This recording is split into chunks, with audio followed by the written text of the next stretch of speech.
Hello friend, आज हम discuss करने वाले हैं क्लास 11th अकाउंटेंसी का पहला चैप्टर इंट्रोडक्शन टू अकाउंटिंग।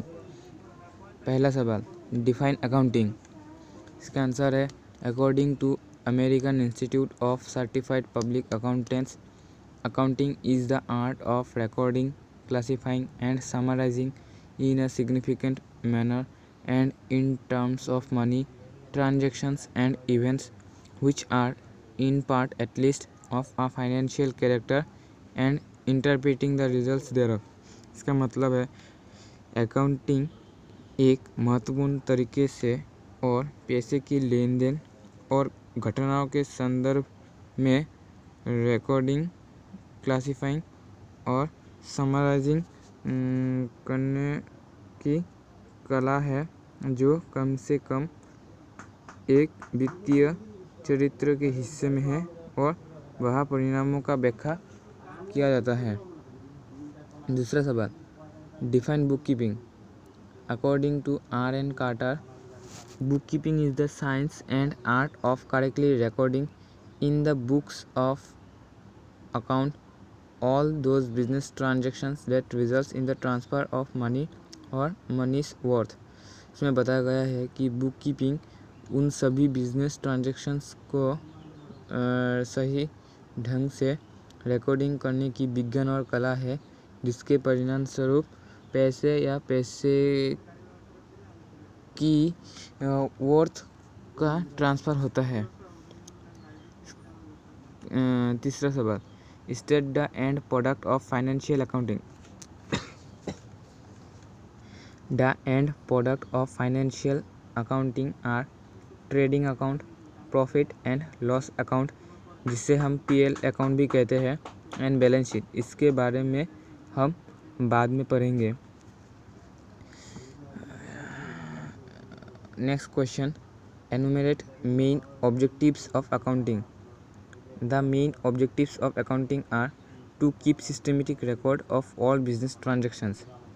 सभी बिजनेस ट्रांजेक्शन्स को सिस्टमेटिक तरीके से रिकॉर्ड करना, to determine the profit earn और loss incurred during the accounting period. Accounting period के दौरान कितना प्रॉफिट हुआ या लॉस हुआ उसे डिटरमाइन करने के लिए, to ascertain the financial position of the business at the end of each accounting period. एक अकाउंटिंग पीरियड ख़त्म होने के बाद फाइनेंशियल पोजीशन जो बिजनेस का है उसे पता लगाने के लिए assist management of direct decision making, effective control, forecasting etcetera. Accounting decision making, effective control and forecasting में असिस्ट करता है यानी मदद करता है। To assess the progress and growth of the business from year to year. Business की progress और growth के बारे में यह बताता है। To communicate information to various users. Information को वेरियस यूज़र्स तक कम्युनिकेट करता है। Mention the types of accounting. There are 5 types of accounting, namely financial accounting, cost accounting, management accounting, tax accounting, social responsibility accounting. इन सभी accounting के बारे में हम अगले या उसके बाद वीडियो में बताएंगे। State the nature of accounting information required by long term lenders. Accounting information required by long term lenders are repaying capacity of the business, profitability, liquidity, operational efficiency, potential growth of business, etc. Give any 3 examples of revenues। Revenues वो है जो recurring nature का income है। The 3 examples of revenue are sales revenue, interest received and dividends. इसके बाद who are the external users of information। External users of information are the individual of the organizations that have direct or indirect interest in the business firm, however are not a part of management। They do not have direct access to the internal data of the firm and uses published data. Some examples of external users are government, tax authorities, labor unions, etc.